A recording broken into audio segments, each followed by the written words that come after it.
नमस्कार, स्वागत है आप सभी का हमारे इस चैनल पर। आज के इस वीडियो में हम लोग पढ़ेंगे महात्मा बुद्ध और बौद्ध धर्म से संबंधित कुछ महत्वपूर्ण प्रश्न जो कि एमसीक्यू बेस्ड होंगे। इसके पहले मैंने आपको जैन धर्म पढ़ा दिया है, उसमें कुछ क्वेश्चन टाइपिंग मिस्टेक हो गए थे तो उसको मैंने कमेंट बॉक्स में लिख भी दिया है। 3-4 क्वेश्चन ऐसे थे जहाँ पर टाइपिंग में मिस्टेक हो गई, जिस कारण मैंने उसको गलत बोल भी दिया था, तो उसको आप लोग समझ सकते हैं।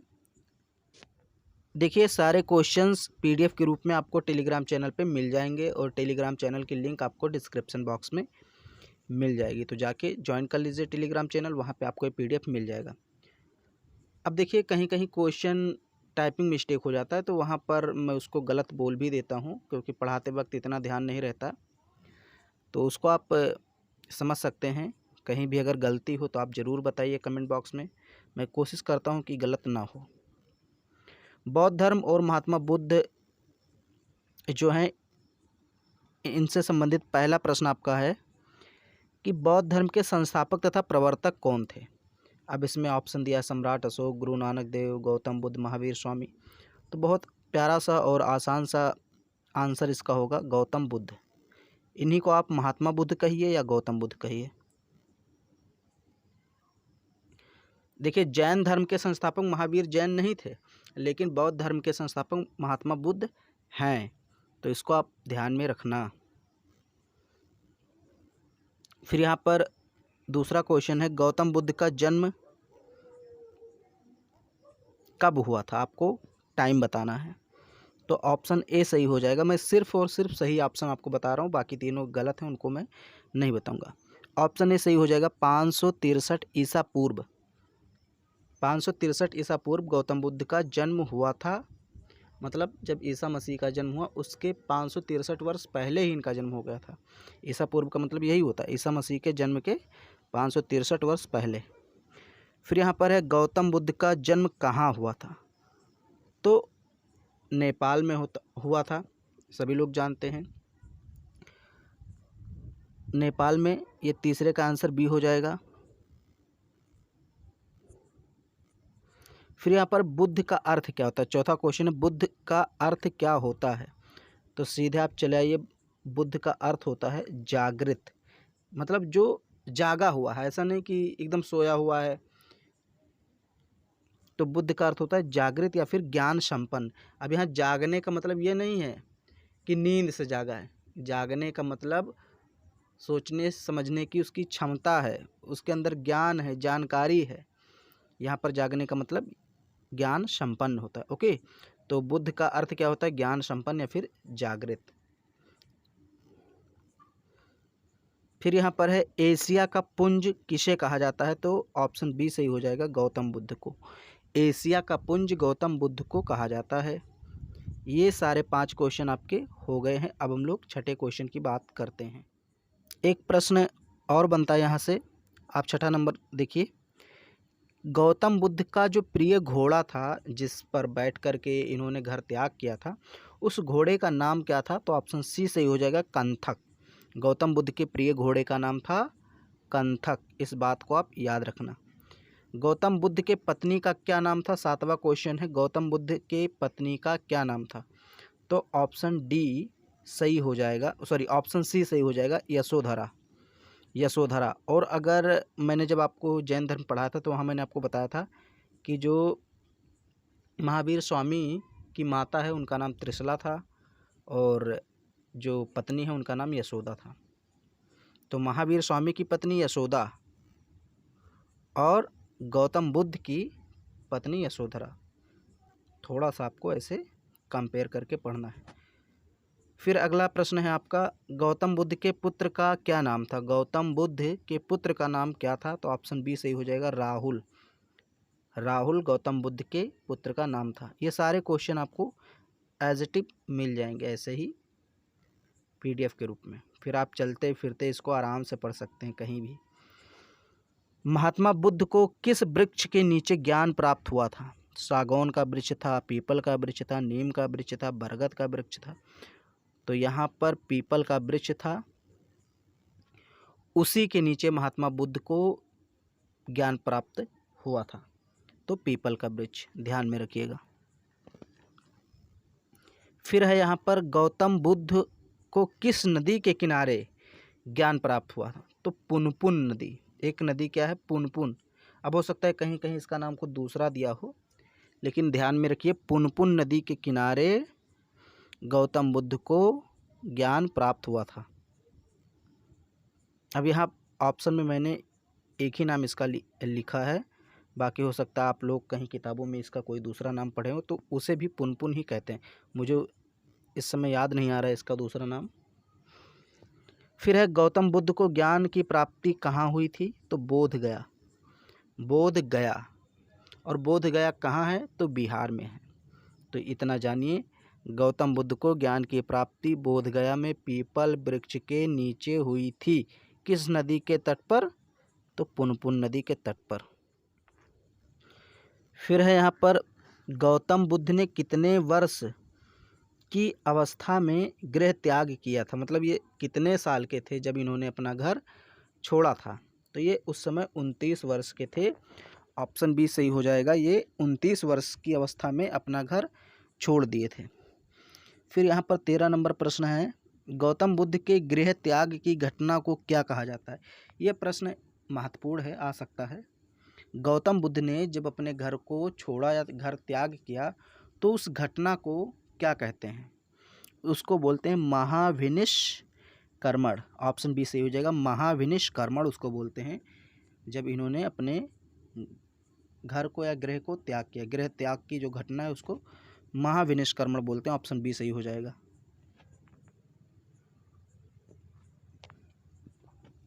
फिर यहाँ पर है, गौतम बुद्ध की मृत्यु कब हुई थी? तो यहाँ पर है कि 483 ईसा पूर्व इनकी मृत्यु हुई थी। ये ऑप्शन बी सही होगा। और मैंने आपको जन्म बताया ही कि 563 ईसा पूर्व में जन्म हुआ, 483 ईसा पूर्व में इनकी मृत्यु हुई। तो आप सोचेंगे कि ये घट क्यों रहा है? तो ये ईसा पूर्व जो लिखा है ना, इसी कारण ये घट रहा है। भाई अक्सर ये होता है कि पैदा हुए हैं 2002 में तो मरते हैं 2082 में, 2070 में, बढ़ जाता है, लेकिन अमूमन यहाँ पर घट रहा है। तो ये ईसा पूर्व का मामला है, इसको आप समझे होंगे। फिर यहाँ पर है, महात्मा बुद्ध के शरीर त्याग को बौद्ध ग्रंथों में क्या कहा गया? मतलब जब इन्होंने शरीर त्याग किया तो उसको कहा गया महापरिनिर्वाण। यानी कि जब इनकी मृत्यु हुई, शरीर त्यागने का मतलब क्या है? मृत्यु होना। तो जब इनकी मृत्यु हुई तो उस घटना को, या हम कहें शरीर त्यागने की घटना को, महापरिनिर्वाण कहा गया। और जब इन्होंने घर छोड़ा था, गृह त्याग किया, तो उसको महाविनिष्क्रमण कहा गया, मैंने आपको बताया ही। जब इन्होंने अपना प्रथम उपदेश दिया तो उसको धर्मचक्र परिवर्तन कहा। यहाँ पर मैंने आपको तीनों चीज़ें बता दी।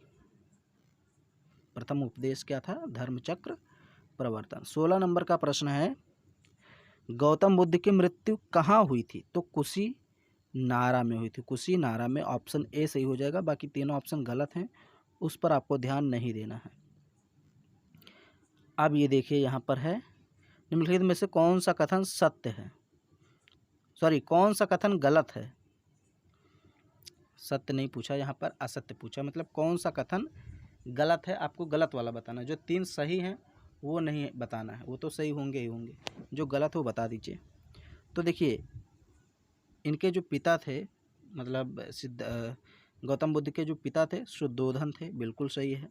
माता इनकी थी महामाया, या कहीं कहीं माया देवी लिखा होता है, तो ये भी सही है। इनकी माता का नाम माया देवी था।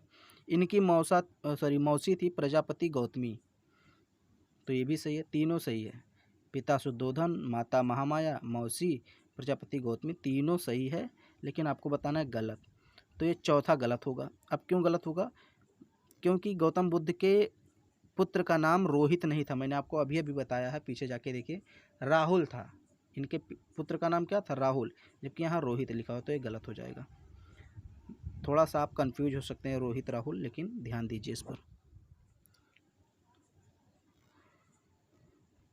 फिर अगला क्वेश्चन है, गौतम बुद्ध ने अपना प्रथम उपदेश कहाँ पर दिया था? तो अपना प्रथम उपदेश दिया था सारनाथ में। ऑप्शन ए सही हो जाएगा। सारनाथ में। सारनाथ कहाँ है? तो सारनाथ वाराणसी में है। वाराणसी कहाँ है? तो उत्तर प्रदेश में है। ओके, तो गौतम बुद्ध ने अपना प्रथम उपदेश सारनाथ में ही दिया था, जो कि वाराणसी में है। अगला क्वेश्चन है, गौतम बुद्ध ने अपना पहला उपदेश किस भाषा में दिया था? तो पाली भाषा में दिया था। लगभग इन्होंने जितने भी उपदेश दिए पाली भाषा में ही दिए थे। जैसे जैन धर्म की बात करें तो उन्होंने ज़्यादातर उपदेश प्राकृत भाषा में दिया, लेकिन बौद्ध धर्म में जो उपदेश दिए गया, जो चीज़ें लिखी गई उस समय, चाहे पत्थरों पर उकेरा गया कोई चीज़, तो उसको पाली भाषा में लिखा गया था। तो यहाँ पर पाली भाषा सही हो जाएगा, बौद्ध धर्म। फिर यहाँ उपदेश देने की घटना को क्या कहते हैं? 20 नंबर का प्रश्न है। उपदेश, जब इन्होंने अपना प्रथम उपदेश दिया तो उसको किस घटना, यानी उस घटना को किस नाम से जानते हैं? तो मैंने आपको अभी अभी बताया है, धर्म चक्र परिवर्तन। 2 मिनट अगर आप पहले जाएंगे तो आपको पता चल जाएगा। धर्म चक्र परिवर्तन, जब इन्होंने प्रथम बार उपदेश दिया अपने शिष्यों को, तो इसको धर्म चक्र परिवर्तन कहा गया। और जब इन्होंने गृह त्याग किया था, घर को छोड़ा था, तो उसको महाविनिष्क्रमण कहा गया था। जब इन्होंने अपने शरीर का त्याग किया, यानी जब इनकी मृत्यु हुई, तो उसको महापरिनिर्वाण कहा गया था। तीनों चीज़ें फिर मैंने बता दी, आपका फिर रिवीजन हो गया होगा।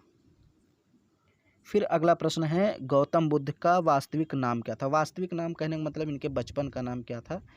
तो सिद्धार्थ था। लेकिन जब इनको ज्ञान प्राप्त हुई तो ये बुद्ध कहलाए, लेकिन इनके बचपन का नाम सिद्धार्थ था, ये जानिए। फिर अब हम थोड़ा तेज़ी से यहाँ पर करेंगे ताकि आपका पूरा चैप्टर एक ही बार में कंप्लीट हो जाए, जितने भी क्वेश्चन हैं एक ही वीडियो में। बौद्ध धर्म का मुख्य ग्रंथ कौन सा है? अष्टाध्यायी, महाभाष्य, त्रिपिटक, अर्थशास्त्र। तो सभी लोग जानते हैं त्रिपिटक। त्रिपिटक जो है ये बौद्ध धर्म से संबंधित ग्रंथ है, त्रिपिटक। फिर यहाँ है अगला क्वेश्चन, आप देखिए, इनमें से कहाँ, यहाँ पर कहाँ होगा, इनमें से कहाँ बौद्ध धर्म के महत्वपूर्ण तीर्थ स्थल है? इनमें से कहाँ बौद्ध धर्म के महत्वपूर्ण, मतलब कौन सा, यहाँ पर थोड़ा सा प्रश्न लिखने का मतलब तरीका शायद गलत है, लेकिन सही है। इनमें से कहाँ बौद्ध धर्म के महत्वपूर्ण तीर्थ स्थल है? यहाँ के नहीं, का होना चाहिए। इनमें से कहाँ बौद्ध धर्म का महत्वपूर्ण तीर्थ स्थल है? तो दीक्षा भूमि, ऑप्शन ए सही हो जाएगा, दीक्षा भूमि। बाकी वृंदावन, ऋषिकेश, यहाँ पर अलग अलग देवताओं की पूजा होती है। कर्म भूमि, ये दीक्षा भूमि, यहाँ पर बौद्ध धर्म से संबंधित चीज़ें पाई जाती हैं। विश्व में सर्वाधिक बौद्ध धर्म की जनसंख्या वाला देश कौन सा है? मतलब कौन सा ऐसा देश है जहाँ पर सबसे ज़्यादा बौद्ध धर्म से संबंधित लोग पाए जाते हैं? तो चीन है।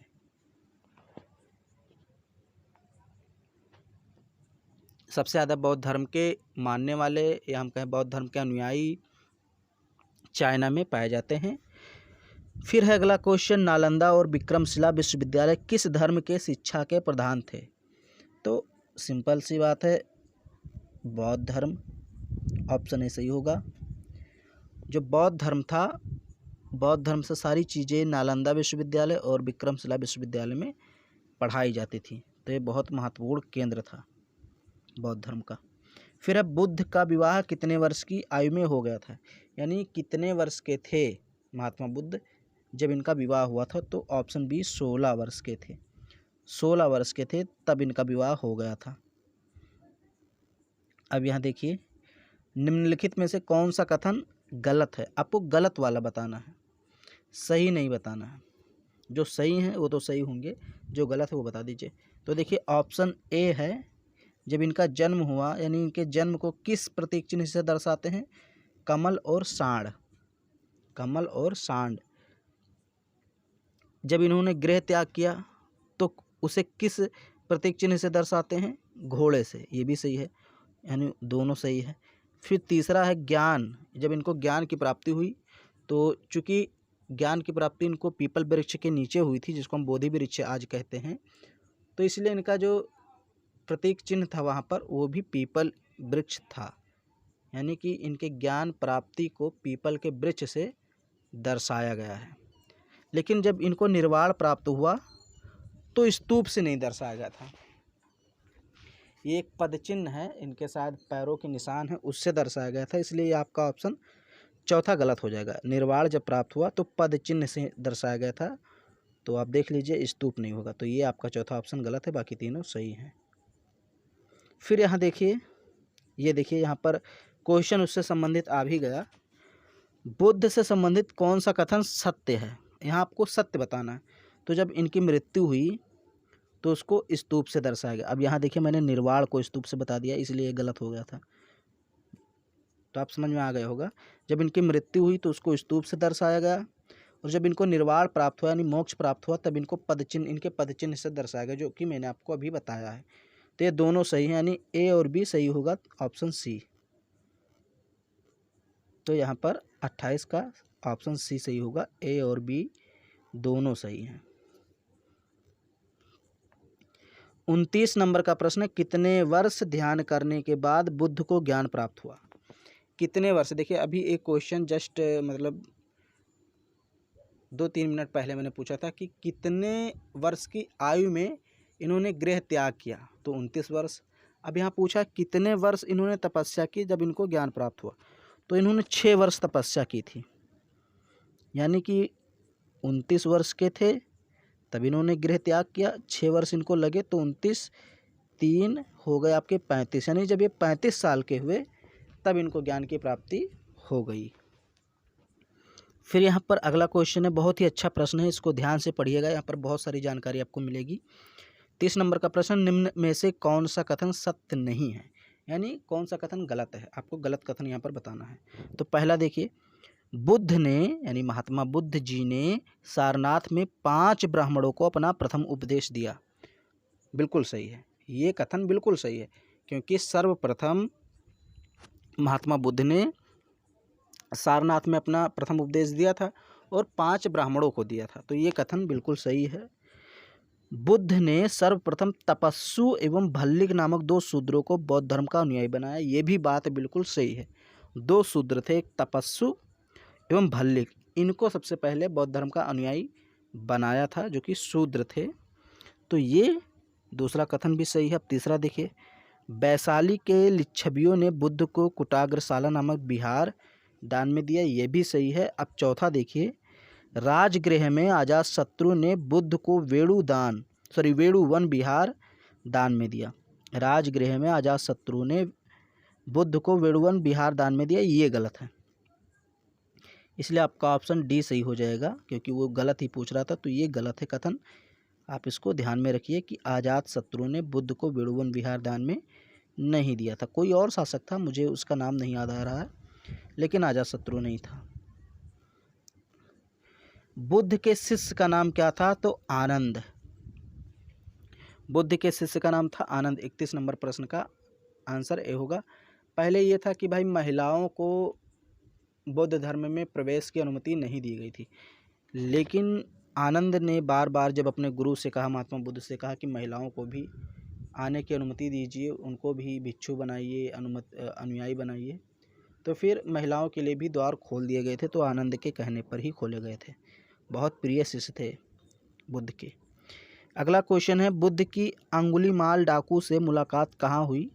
तो ऑप्शन डी श्रावस्ती में हुई, और वहाँ पर आप जाएंगे श्रावस्ती में, तो वहाँ पर श्रावस्ती में गुफा भी बनी हुई है, अंगुलीमाल गुफा उसको बोलते हैं, तो कहा जाता है वहीं पर अंगुलीमाल जो डाकू था उनसे बुद्ध की मुलाकात हुई थी। अंगुलीमाल कहा जाता है लोगों के उंगलियों की माला पहनता था काट करके। फिर यहाँ है, महात्मा बुद्ध ने सर्वाधिक उपदेश कहाँ दिए? देखिए प्रथम उपदेश तो मैंने बताया सारनाथ में, लेकिन सर्वाधिक उपदेश श्रावस्ती में इन्होंने दिए थे, तो ऑप्शन डी सही हो जाएगा। फिर है, महात्मा बुद्ध ने अपना अंतिम उपदेश कहाँ पर दिया था? तो ऑप्शन बी कुशीनारा में, और यहीं पर ये जब उपदेश दे रहे थे तभी इनकी मृत्यु हुई, मतलब उसके जस्ट बाद नहीं हुई, समय लगा, लेकिन मृत्यु कुशीनारा में ही इनकी हुई थी। तो महात्मा बुद्ध ने अपना अंतिम उपदेश भी कुशीनारा में दिया और इसी टाइम इनकी मृत्यु भी हुई। फिर यहाँ अगला क्वेश्चन, महात्मा बुद्ध ने अपना प्रचार केंद्र किसे बनाया था? तो मगध को बनाया था, ऑप्शन सी सही होगा। महात्मा बुद्ध ने अपना अंतिम उपदेश किसे दिया था? तो क्वेश्चन नंबर 36 है, महात्मा बुद्ध ने अपना अंतिम उपदेश किसे दिया था? तो सुभद्र नामक एक व्यक्ति था, उसी को इन्होंने दिया था। सुभद्र, याद रखिएगा। 37 नंबर क्वेश्चन है, महात्मा बुद्ध की मृत्यु किस नदी के तट पर हुई? तो हिरण्यवती, ऑप्शन बी हिरण्यवती, जो कि कुशीनारा के आसपास बहती है। और इनका जन्म इनको मोक्ष कहाँ प्राप्त हुआ था, ज्ञान प्राप्त कहाँ हुआ था? तो पुनपुन नदी के तट पर। मृत्यु कहाँ हुई? हिरण्यवती नदी के तट पर।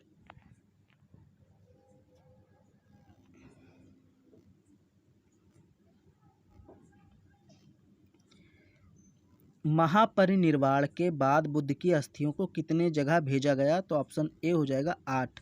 अब देखिए, 8 का नाम मैं नहीं जानता हूँ, बट जब इनकी मृत्यु हुई तो इनकी अस्थियों को 8 जगह भेजा गया था और 8 जगह वहाँ पर स्तूप बनाए गए थे।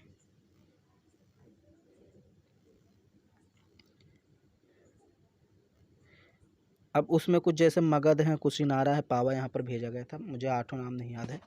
तो अब यहाँ पर अगला क्वेश्चन उसी से संबंधित है कि महापरिनिर्वाण के बाद बुद्ध की अस्थियों को कहाँ नहीं भेजा गया था?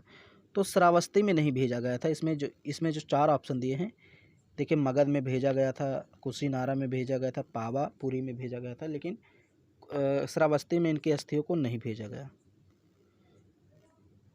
फिर है, निम्नलिखित में से कौन सा कथन सत्य है? कौन सा कथन सही है या फिर सत्य है? तो बुद्ध ने अपना उपदेश जो दिया वो पाली भाषा में दिया, बिल्कुल सही है।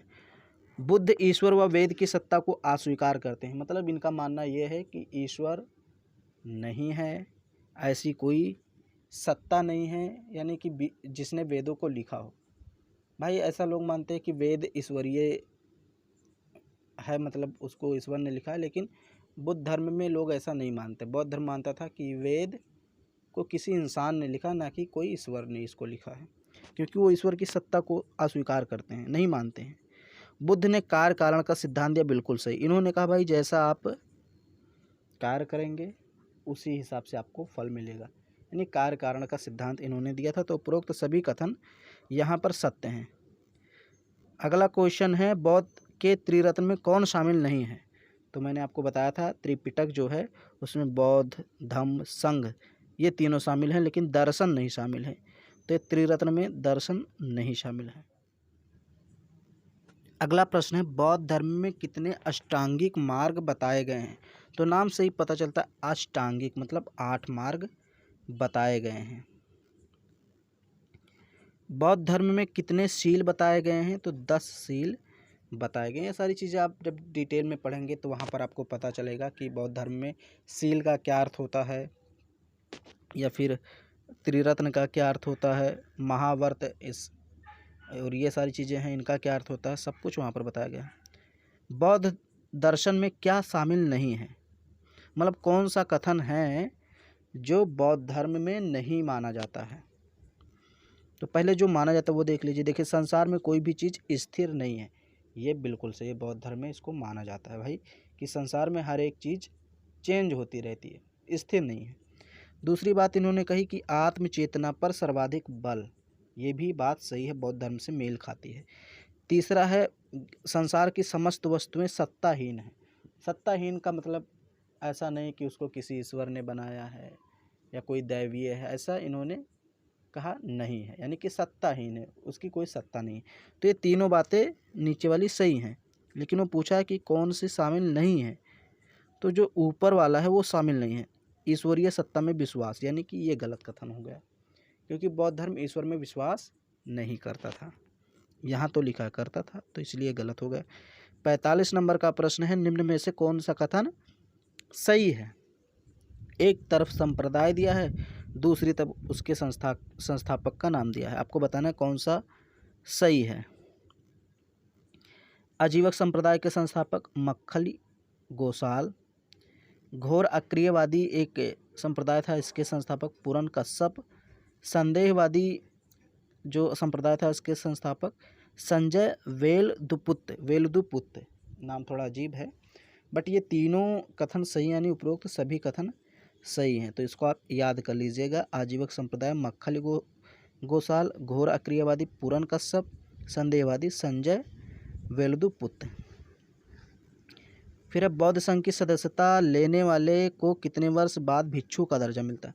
देखिए अगर आप बौद्ध संघ में शामिल होते हैं तो तुरंत आपको भिक्षु नहीं बना दिया जाएगा। भिक्षु बनने के लिए जैसे 10 सील बताए गए हैं, तो अगर आप 10 सील में से 5 सील का अनुसरण करते हैं, उसको फॉलो करते हैं, कुछ नियम है, सील का मतलब यहाँ पर नियम, तो अगर 10 नियम में से 10 सील में से 5 नियम को अगर आप फॉलो करते हैं तो आप सिर्फ अनुयायी बन सकते हैं।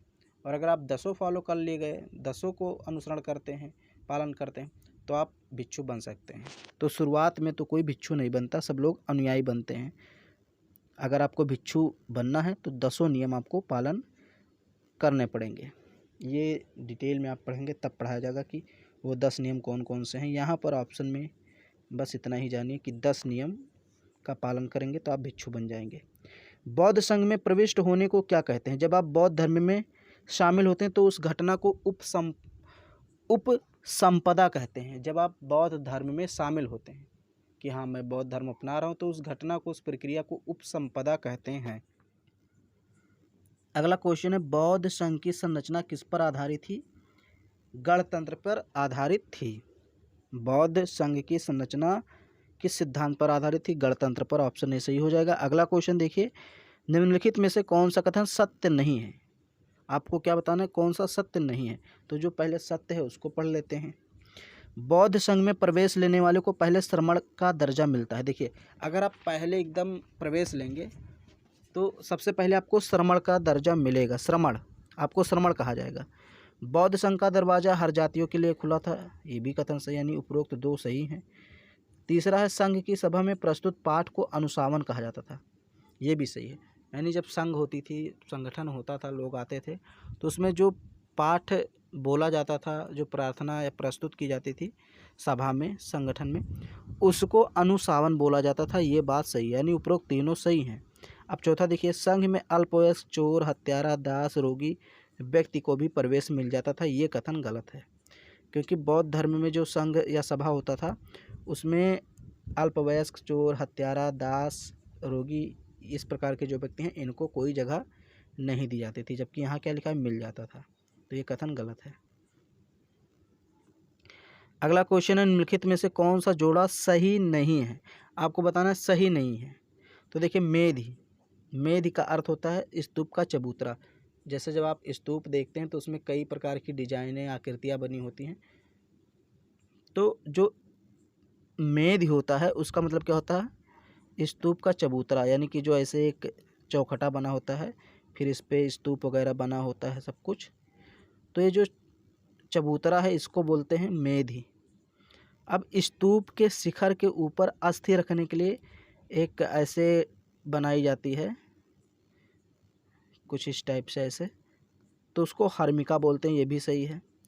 सोपान, मेधि पर चढ़ने उतरने के लिए सोपान बनाए जाते हैं, जो सीढ़ियाँ होती हैं, तो उसको सोपान बोलते हैं। ये भी सही है।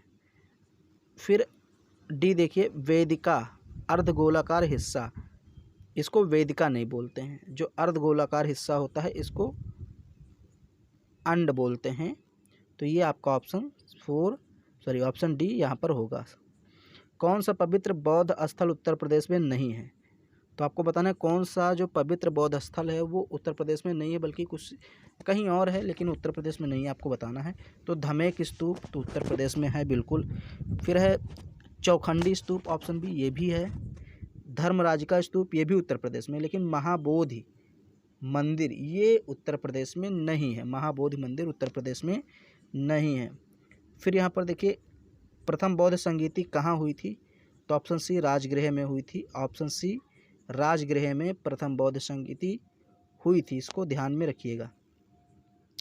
निम्नलिखित में से कौन सा जोड़ा सही है। आपको बताना है कौन सा जोड़ा सही है। तो द्वितीय बौद्ध संगीति वैशाली में हुई थी, यहाँ पर नहीं जो है ये कट कर दीजिए आप लोग। ओके, देखिए प्रथम, तो यहाँ देखिए प्रथम बौद्ध संगीति राजगृह में हुई थी, बिल्कुल सही है। ये नहीं, यहाँ पर टाइपिंग मिस्टेक है। यही चीज़ मैंने आपसे पहले बताया था कि टाइपिंग मिस्टेक हो सकती है। द्वितीय बौद्ध संगीति वैशाली में हुई थी, बिल्कुल सही है। तृतीय बौद्ध संगीति पाटलिपुत्र में हुई, बिल्कुल सही है। चतुर्थ बौद्ध संगीति कुंडलवन में हुई, बिल्कुल सही, यानी ये तीनों सही हैं। तो उपरोक्त सभी सत्य हैं। तो यहाँ पर देखिए ध्यान दीजिए, यहाँ पर मैंने आपको चारों बौद्ध संगीति बता दी कहाँ कहाँ पर हुई थी। प्रथम तो यहाँ पर इस वाले में हो गया राजगृह में, दूसरी वैशाली में, ये देखिए ये वाला, तीसरी पाटलिपुत्र में, ये वाला ऑप्शन देखिए, चौथी कुंडलवन कश्मीर में, ये वाला देखिए। निम्नलिखित में से कौन सा जोड़ा सही है, आपको बताना कौन सा जोड़ा सही है। इधर बौद्ध संगीति दिया हुआ है, इधर शासनकाल दिया हुआ है। तो प्रथम बौद्ध संगीति अजातशत्रु के समय में हुई थी, सही है। अभी सही है कि गलत है, पहले आप ऑप्शन पढ़िए। द्वितीय बौद्ध संगीति कालाशोक के समय में, तृतीय बौद्ध संगीति अशोक के समय में, चतुर्थ बौद्ध संगीति कनिष्क के शासनकाल में। तो ये ऑप्शन जो डी है, यानी सभी जोड़े सही हैं, तो इसमें सभी सही हैं। अब इसको आप एक बार फिर से पढ़ लीजिए ताकि आपको याद हो जाए। तो प्रथम बौद्ध संगीति अजातशत्रु के समय में हुई थी, कहाँ पर हुई थी, राजगृह में।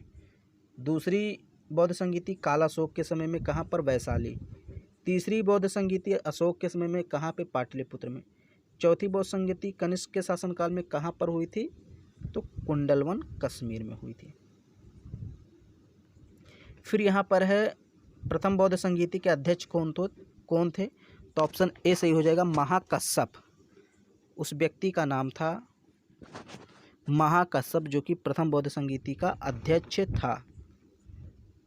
अब यहाँ पर है बौद्ध धर्म हीनयान तथा महायान में विभाजित हो गया था, तो किस संगीति के अंतर्गत हुआ था, यानी किस संगीति के दौरान ये हुआ था कि हीनयान और महायान में बौद्ध धर्म का विभाजन हो गया। तो चतुर्थ बौद्ध संगीति के दौरान ये घटना घटी थी, ऑप्शन डी सही हो जाएगा। फिर अगला प्रश्न है, हीनयान संप्रदाय में बुद्ध को किस रूप में माना गया है। हीनयान संप्रदाय, चूँकि बौद्ध धर्म चतुर्थ बौद्ध संगीति में दो भागों में बट गया, एक तरफ हीनयान हो गए, एक तरफ महायान। तो हीनयान संप्रदाय जो था उसमें बौद्ध धर्म को किस रूप में माना गया है, तो महापुरुष के रूप में माना गया, मतलब इनको कोई देवता भगवान नहीं कहा गया है। हीनयान के जो फॉलोवर हैं, बौद्ध धर्म के लोग हैं हीनयान वाले, वो मानते हैं कि बौद्ध धर्म एक महापुरुष थे। फिर यहाँ देखिए अगला क्वेश्चन है, निम्नलिखित कथनों में से कौन सा कथन सत्य है, यानी सही है, कौन सा सही है, सत्य है। तो पहला है, महायान शाखा में बुद्ध को देवता माना गया, बिल्कुल सही है। महायान शाखा थी उसमें बुद्ध को देवता माना गया। हीनयान में बुद्ध को प्रतीक के रूप में दर्शाया गया, बिल्कुल सही है। हीनयान जो थी इसमें बुद्ध को प्रतीक के रूप में माना गया या फिर एक महापुरुष के रूप में माना गया। महायान में बुद्ध की मूर्ति पूजा होती थी, ये भी सही है। देखिए महायान पहला देखिए और तीसरा देखिए तो आपको समझ में आ जाएगा। पहला देखिए और तीसरा, ये दोनों संबंधित हैं। महायान में बुद्ध की मूर्ति की पूजा होती थी, इसीलिए महायान शाखा में बुद्ध को देवता के रूप में माना गया, तो ये दोनों सही है। और तीसरा तो वैसे ही सही है, तो यानी सभी कथन यहाँ पर सत्य हैं। फिर यहाँ पर अगला क्वेश्चन है, बौद्ध धर्म के सिद्धांतों का उल्लेख किसमें किया गया, तो सुत्त पिटक में किया गया, ऑप्शन ए सही हो जाएगा। मैं जल्दी से इसको करा देता हूँ, कुछ क्वेश्चन हैं बस 5-6। महात्मा बुद्ध के उपदेशों एवं मतों की दार्शनिक व्याख्या की गई है किसमें, तो अभिधम्म पिटक में। तो महात्मा बुद्ध जो हैं उनके जितने भी उपदेश हैं, उनके जितने भी मत हैं, सिद्धांत हैं, उनकी दार्शनिक व्याख्या अभिधम्म पिटक में की गई है। बौद्ध मठों में रहने वाले भिक्षु और भिक्षुड़ियों के अनुशासन संबंधी नियम दिए गए हैं, यानी बौद्ध धर्म में जो भी भिक्षु रहते थे या भिक्षुड़ी रहती थी, उनके कुछ नियम बनाए गए, कुछ अनुशासन बनाए गए कि उनको कैसे रहना है, कैसे खाना पीना, कैसे बैठना उठना है। तो उन चीज़ों का वर्णन किया गया है विनय पिटक में। तो नियम जितने भी हैं भिक्षु और भिक्षुड़ियों के लिए, वो विनय पिटक में उसका वर्णन किया गया है। जितने भी उपदेश हैं उसका वर्णन किया गया अभिधम्म पिटक में। और यहाँ पर जितने भी बौद्ध धर्म के सिद्धांत हैं उसका उल्लेख सुत्त पिटक में किया गया है। ये बातें आप ध्यान में रखना। फिर यहाँ पर क्वेश्चन है, ये शायद लास्ट क्वेश्चन है, यहाँ पर है, किस पिटक की रचना उपाली ने की थी, तो ऑप्शन बी हो जाएगा, विनय पिटक की रचना उपाली ने की थी, विनय पिटक। अभी यहाँ पर 5 क्वेश्चन और बचे हुए हैं, लास्ट पेज बचा था। यूनानी शासक मिनांडर एवं बौद्ध भिक्षु नागसेन के बीच बौद्ध मत पर वार्ता हुई उसका वर्णन किसमें किया गया है? तो मिलिंद पन्हो में किया गया है। एक ग्रंथ का नाम है मिलिंद पन्हो। इसमें यूनानी शासक मिनांडर एवं बौद्ध भिक्षु नागसेन के बीच वार्तालाप जो हुई उसका वर्णन किया गया है। फिर क्वेश्चन है, किस ग्रंथ के रचयिता मदंत महानाम थे? एक आप कह सकते हैं संत थे या कोई भी था, विद्वान था, मदंत महानाम। इन्होंने किस ग्रंथ की रचना की है? तो महावंश की रचना की है। जातक कथाएं लिखी गई हैं तो पाली भाषा में, ये सब पाली भाषा में लिखी गई हैं। और फिर यहाँ पर लास्ट क्वेश्चन है, अभी कोई क्वेश्चन छूटा तो नहीं है? मेरे ख्याल से नहीं। हाँ, एक क्वेश्चन छूट गया था। कौन सा ग्रंथ श्रीलंका के इतिहास पर प्रकाश डालता है? तो दीपवंश। ये 64 नंबर क्वेश्चन छूट गया था। दीपवंश एक ऐसा ग्रंथ है जहाँ से हमें श्रीलंका के इतिहास के बारे में जानकारी मिलती है। फिर यहाँ पर लास्ट प्रश्न आपका है, निम्नलिखित में से कौन सा ग्रंथ विनय पिटक से संबंधित है? तो महावस्तु जो है ये विनय पिटक से संबंधित है। यहाँ पर आपके टोटल 67 क्वेश्चन हो गए हैं और इतने क्वेश्चन काफ़ी हैं बौद्ध धर्म से। एक ही पार्ट में आपका बौद्ध धर्म कंप्लीट होगा। अगर ये वीडियो आपको पसंद आए तो इसको लाइक कर दीजिए, शेयर कर दीजिए। चैनल पे पहली बार आए हैं, चैनल को सब्सक्राइब जरूर कीजिए।